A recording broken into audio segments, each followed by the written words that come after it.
Okay, നോക്കിക്കോളൂ. Argument in favour of social responsibilities of business ആണ്. Business must more aware of their social responsibilities due to the following factors.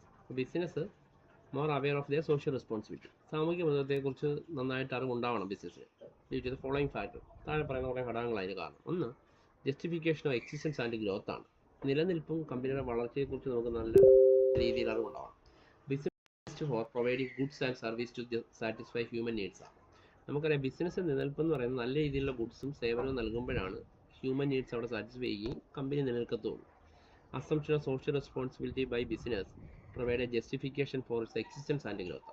ഇപ്പോൾ ഇവിടെ പറയുന്ന assumption of social responsibility എന്ന് പറയുന്നത് justification for its existence and growth ആണ്. അപ്പോൾ ഇവിടെ എന്ത് ചെയ്യുന്നു, ഹ്യൂമൻ നീഡ്സ് സാറ്റിസ്ഫൈ ചെയ്യുമ്പോൾ ബിസിനസ്സിന് എന്ത് ചെയ്യാൻ പറ്റും, നിലനിൽക്കുന്നതിനും അവിടെ എന്ത് ചെയ്യുന്നുണ്ട്, ഗ്രോത്ത് സംഭവിക്കുന്നതിനും കാരണമാകുന്നു. ആ ഒരു കേസാണ് ഒന്നാമത് പറയുന്നത്. രണ്ട്, better image for the business ആണ്. ബിസിനസ് നല്ലൊരു ഇമേജ് ബിൽഡ് ചെയ്യാൻ പറ്റും. Discharging social responsibilities, a business is able to earn public confidence and reputation, thereby improve the public image. നമുക്കറിയാം സോഷ്യൽ റെസ്പോൺസിബിലിറ്റി ഉള്ള ഒരു സ്ഥാപനമാണെന്നുണ്ടെങ്കിൽ ഏൺ പബ്ലിക് കോൺഫിഡൻസ് ആണ്. പൊതുവായിട്ടുള്ള ഒരു വിശ്വാസം നേടിയെടുക്കാനും കമ്പനിക്ക് ആ ഒരു റെപ്യൂട്ടേഷൻ നൽകി കിട്ടുകയും ചെയ്യും. ഇമ്പ്രൂവ് ദ പബ്ലിക് ഇമേജ്, അപ്പോൾ നമ്മുടെ പബ്ലിക് ഇമേജ് ഇമ്പ്രൂവ് ചെയ്യാൻ സഹായിക്കുന്നതാണ്.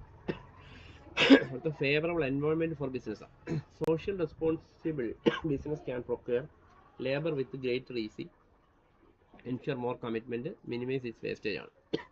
അത്രയും നോക്കിക്കേ.